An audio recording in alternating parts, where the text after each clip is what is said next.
clear for wild and flatwater champion Leslie Klein. We paddle flatwater on the Connecticut River in the mornings, do a workout, about an hour, hour and a half workout, paddling about 10 to 15 kilometers, and come back, have breakfast, and each person does whatever they do. Different people are working on different projects. Yet each month, the rent is due, and that project, at least for this month, is Carol Fisher's. I have a job at Hampshire College. I teach kayaking, and so the house that we live in belongs to Hampshire, and the rent is very, very cheap. And we all buy our food at a co-op, and that's cheaper. And I wonder if this is what an East German training camp is like. Whatever the East Germans do have, it can't compare to living in a 5-bedroom Massachusetts farmhouse at the foot of the Berkshire Mountains. A communal breakfast, where all the work is shared, follows their morning on the river.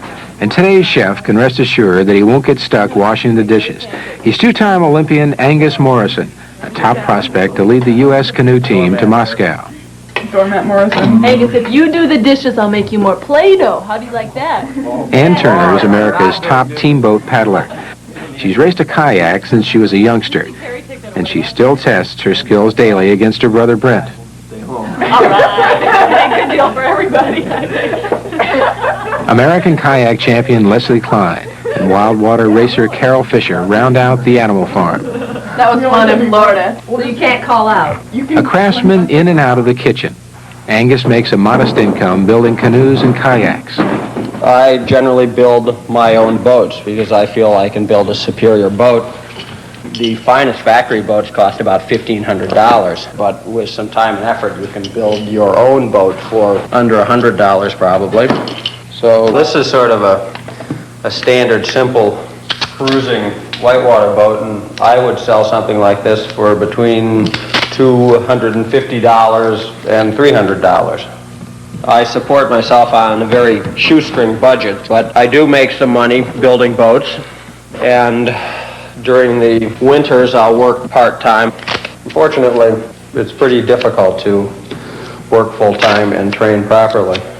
An attitude shared by Brent Turner.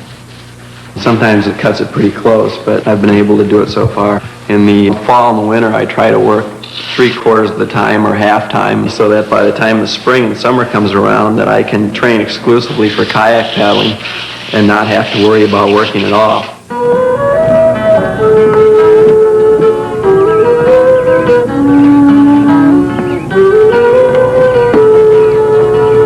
I enjoy training on a day-to-day basis, and I enjoy racing, and I enjoy meeting people that are involved in the sport, and I enjoy planning my own training program and seeing and changing it and changing the variables and seeing if I can improve from year to year and on a month-to-month basis. And that really probably motivates me more than anything. I'm not training specifically for a gold medal, or that's not the only reason I do it. And I don't think that anybody can enjoy doing it over a long-term period if they have a specific goal to achieve like that. I think you have to enjoy it.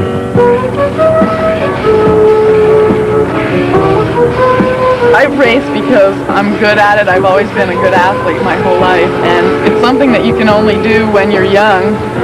It's something that I think most people never get an opportunity to find out about themselves, is what's the best you could possibly do, the furthest you could go, the hardest, the fastest. So it's just something that I've made a commitment to for this certain part of my life, and after this I'll go on and have a career in some other area. But I know it's something I can never come back to, and I'd just regret so much if I never found out how far I could go.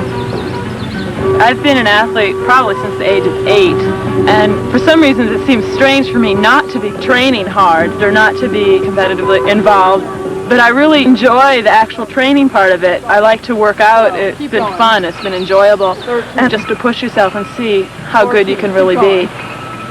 One more. Come on, one more. There you go. Okay, good.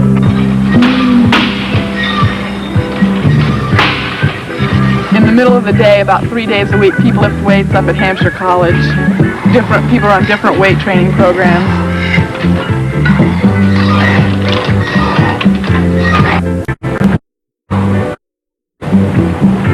And then people run 1 to 4 days a week. We have some running loops on the hills behind the house and on the roads, running about 2 to 7 miles.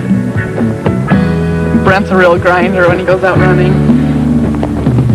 If I can progress, I think I might stay with it. If I feel like I've done all that I could and I can't improve anymore, maybe I'll return to a more normal existence. But I enjoy training and racing so much that I can't see myself not involved with sport in one way or another.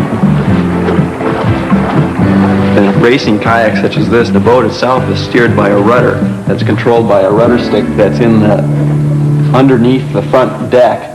And you steer that with your feet. You turn the stick from side to side, and that turns the rudder back and forth. The tiller stick moves the rudder back and forth in the back of the boat, which in turn turns the boat. Joined by neighboring paddlers, their afternoon workout becomes a virtual regatta of Olympic events. Single kayaks and canoes, doubles and quads. Team paddling has very different demands than singles, and the Animal Farm has a wealth of winning combinations.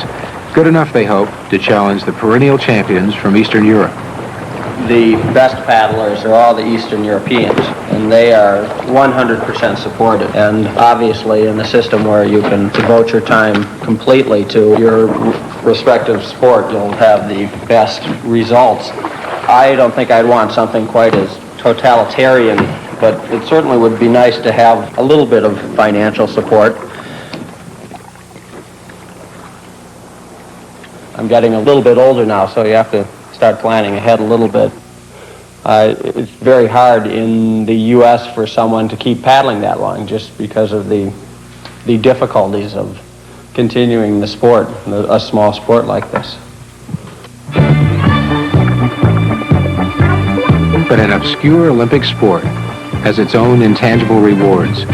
The peaceful tempo of a rolling river in a pristine outdoor environment is often attraction enough for new paddlers. It's a sport where intense training gives way to quiet moments of solitude, and sometimes pure fun. We love to go dancing. And some of the Europeans are pretty good dancers, so we practice up here in Hadley. I'm proud to represent the United States, but at the same time, it's pretty much my money, my own coaching, my equipment, my sacrifices. I feel that I'm putting a lot more into it than the United States is, so I feel that I'm representing myself equally as well as the United States. A resourceful group, their accomplishments are their own, but that isn't necessarily the way they'd like it to be. It's really hard to sit on the starting line at the World Championships and to know that you have best prepared yourself for that event when on both sides of you are women from Eastern European countries that have been completely supported, sponsored, paid for, given jobs, given the best coaching they could have, the best equipment they could have. And you've had to work on your own, not knowing what to do, not knowing the best thing to do. And so much of competition at that level is so psychological. And with us, it's sort of like we're always looking around, look what the East Germans have, look what the Russians have. We may be training as well as they are, but we just don't have a program, we don't have a complete coaching staff. We have a national team coach who's just great, but we only work with him for 1 or 2 months a year. And the rest of the time we're off on our own. Angus, Ann, Leslie, Brent, Carol have fused an alternative lifestyle out of necessity. However remote, a victory in Moscow for any one of them would be a great triumph shared by all of them.